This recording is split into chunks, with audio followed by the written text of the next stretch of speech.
నమస్తే రమ్మగారు. నమస్తే జయ. ఏదైనా కథ చెప్తారండి? వింత కోరిక చెప్తాం. ఓ ఇది యాక్చువల్గా కథాసరిత్ సాగరంలో ఉంది. తర్వాత అలాంటి కథే మళ్ళీ మనకి మన కాశీ యాత్రలు ఉన్నాయి కదా, ఏమంటారు మన మజిలీ కాశీ మజిలీ కథలు, వాట్లల్లో కూడా ఉంది. దాని తాలూకు మినియేచర్ ఫామ్ అనుకో, బ్రీఫ్ కథ. పూర్వం అంటే ఒక రాజ్యానికి రాజుగారు ఉండేవారు, పరాక్రమ వర్మ. ఆయనకి లేక లేక అపురూప సౌందర్యవతి అయిన కూతురు పుట్టిందట, కనకవల్లి అమ్మాయి పేరు. అయితే ఈ కనకవల్లి పెద్దది, ఓ 16-17 సంవత్సరాలు వచ్చాక వివాహం సంకల్పించారు. అపురూప సౌందర్యవతి, అంత సౌందర్యవంతుడైన పిల్లాడు కావాలంటే ఈ అమ్మాయి అనేది సౌందర్యవంతుడు వద్దు, నాకు ప్రశ్న ఉంది, నా ప్రశ్నకి సమాధానం చెప్పిన వాడినే చేసుకుంటానండి. ఏమిటి ఆ అమ్మాయి ప్రశ్న? హేమద్వీపాన్ని చూసి దాని వింతలు విశేషాలు చెప్పేవాడు కావాలి. హేమద్వీపం అనేది అండమాన్ నికోబార్ లాగా పేరు తెలిసి దారి తెలిసింది కాదు. ఓన్లీ పేరు మాత్రమే తెలిసింది, దాని దారి తెలియదు. అలాంటిది అనమాట ఒక ద్వీపం.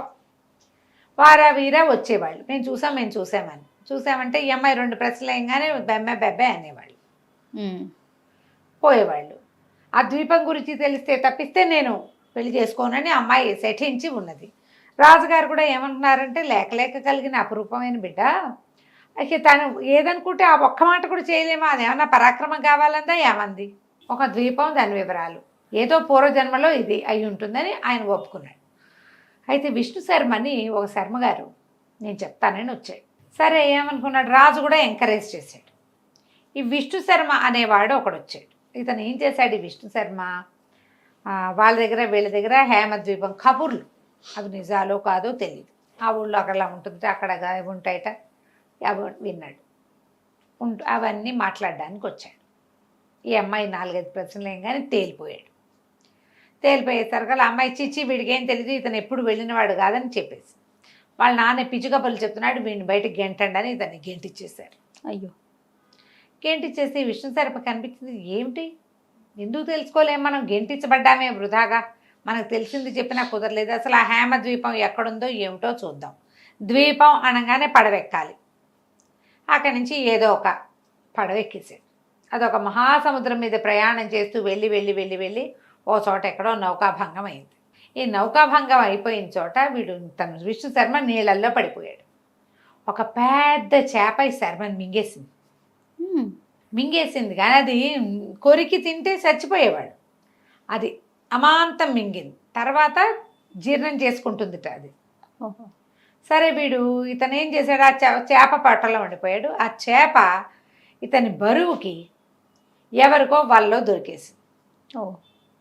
దొరికేసరికి సత్యవంతుడనే ఒక రాజుగారు ఉన్న ద్వీపంలో ఈ చేప దొరికింది.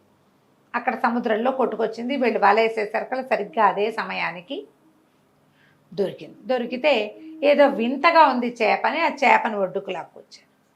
రాజుగారు అదే టైంగా సత్యవంతుడు అని ఆయన వ్యాహ్యాలకు వచ్చాడు. వ్యాహ్యాలకు వచ్చి చూసి ఏమిట్రా వింతగా ఉంది, ఏం మింగేసిందో కోసేయండి చూద్దామన్నాడు.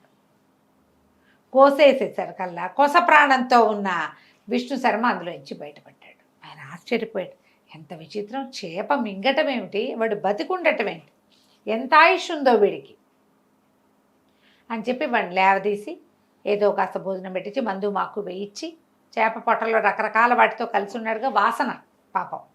సరే అవన్నీ కడిగిచ్చారు, వాష్ చేయించారు, స్నానాలు చేయించారు, తిళ్ళు తిప్పలు పెట్టించారు, తన దగ్గర ఉంచుకుంటే ఇతను అన్నాడు, మరి నాకు హేమద్వీపం వివరాలు కావాలండి, నేను దానికోసమే బయలుదేరాను, నా జీవితానికి పెద్ద ముడేసుకుని కూర్చుంది ఆ హేమద్వీపం, అవమానపడి బయటికి రావాల్సి వచ్చింది, నాకు దాని వివరాలు ఇప్పించండి అంటే ఈయన అన్నాడు, హేమద్వీపం సంగతి నాకు కూడా తెలియదు, కాకపోతే నేను ఈ వచ్చే వారం రాహుల ద్వీపానికి వెళ్తున్నా, అక్కడికి ఎందరో మహానుభావులు వస్తారు, మరి ఈ పడవల్లో తిరిగే వాళ్ళు చాలామంది వస్తారు, వాళ్ళల్లో ఎవరినైనా ఈ హేమద్వీపం అనే ప్రత్యేక ద్వీపం గురించి కనుక్కుందాం, నువ్వు మాతో రా అని చెప్తే ఓ 10-15 రోజులు రాజుగారితో పాటు చక్కగా ఉండి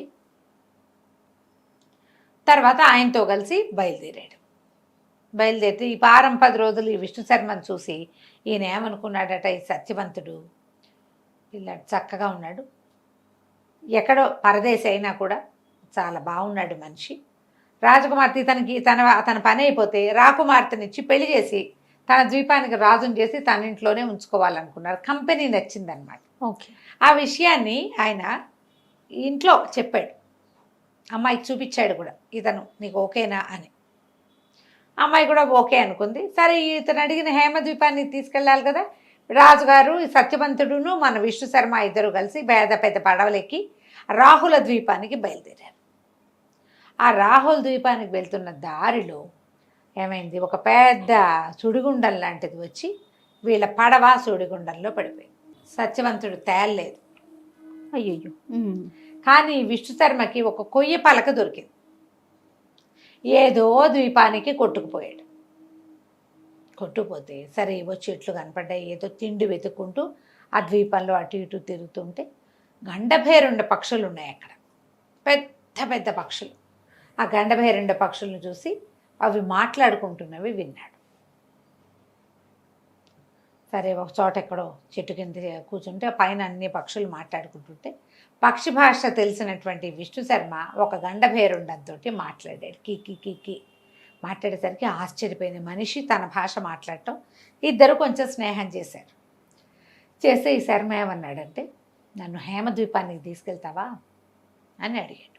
ఆ గండభేరుండం, అలాగే నువ్వు నా కాళ్ళు పట్టుకొని కూర్చో, కాళ్ళ మీద కూర్చో. మేము ఎగిరే దారిలో హేమద్వీపం కనపడుతుంది. అక్కడికి మనుషులు ఎవ్వరూ చొరరాదు అందులోకి. అది ఒక రకమైన పాతాళపు దారి అనుకో, మామూలుగా మనుషులు తిరిగేది కాదు. తీసుకెళ్తాను. ఈ సముద్రాలు లోపలి మీద నుంచి అలా ఎగురుకుంటూ ఆ గండభేరుండంతో పాటు విష్ణు శర్మ వెళ్ళిపోయాడు.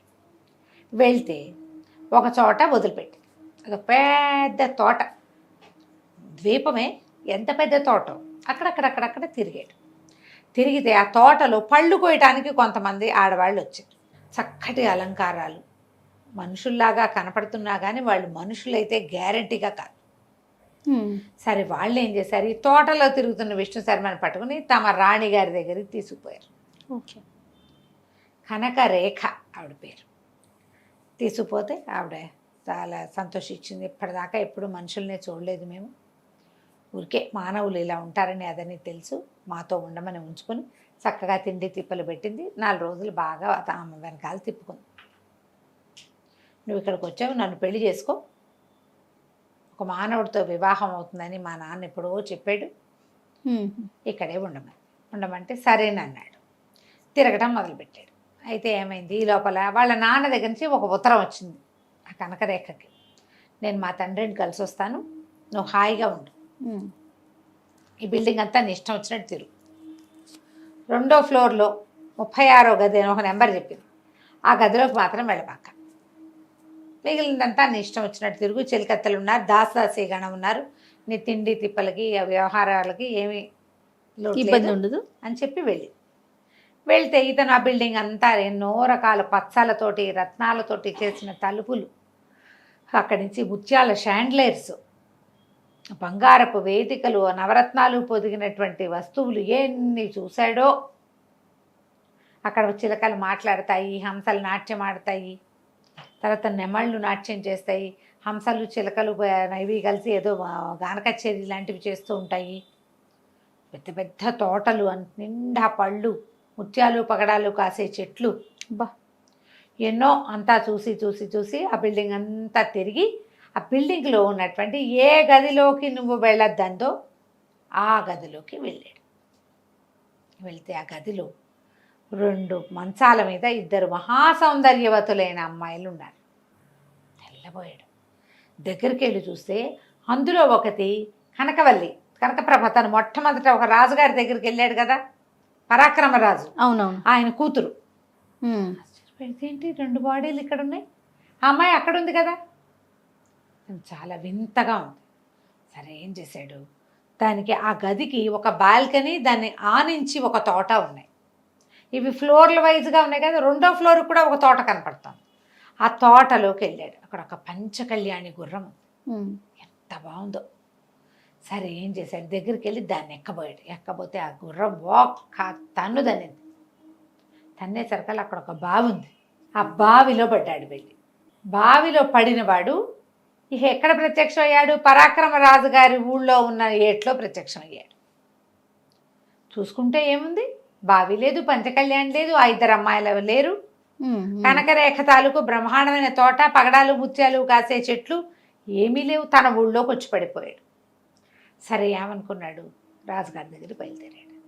హేమద్వీపం చూశాడు కదా, ఆ ద్వీపాన్ని చూశాను అని చెప్పడం కోసం రాజుగారి దగ్గరికి వెళ్తే రాజు అన్నాడు, ఇదివరకట్లాగా నువ్వు పిచ్చి కథలు పిచ్చి కబుర్లు పుస్తకాలు చదువు నువ్వు చెప్తే కుదరదు, సరిగ్గా చెప్పాలి. ఒకవేళ ఏదైనా తేడా చేసేవా నిన్ను కోట కట్టిస్తాను నీ తలకాయని అంటే, ఏం పర్వాలేదు నేను చెప్తాను అన్నాడు.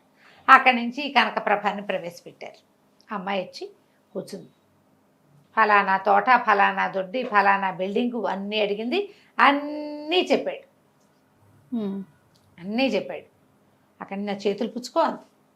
చేతులు పుచ్చుకో, నువ్వు చూసి వచ్చావు కదా అంటే, అన్నీ చూశాను, అక్కడ ఒక అక్క అయింది, ఇద్దరు చెల్లెళ్ళు ఉన్నారు అని చెప్పాడు. చెప్పేసరికి చేతులు పుచ్చుకోగానే వెంటనే అమ్మాయి శరీరాన్ని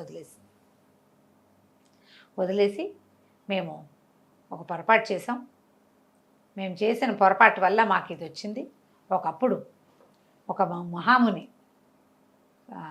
తపస్సు చేసుకుంటుంటే నేను మా చెల్లెలు, మేము ముగ్గురు అక్క చెల్లెలు, అక్కడ నీకు కనపడింది మా అక్కయ్య కనకరేఖ, మేము ఇంకా ఇద్దరం కనకప్రభ కనకవల్లి, మేమిద్దరము జలకాలు ఆడుతుంటే ఆ నది ఒడ్డు మీద ఉన్నటువంటి మానవుడిని, ఒక ఋషిని చూడకుండా స్నానాలు చేస్తూ నీళ్ళని విసిరేసాము.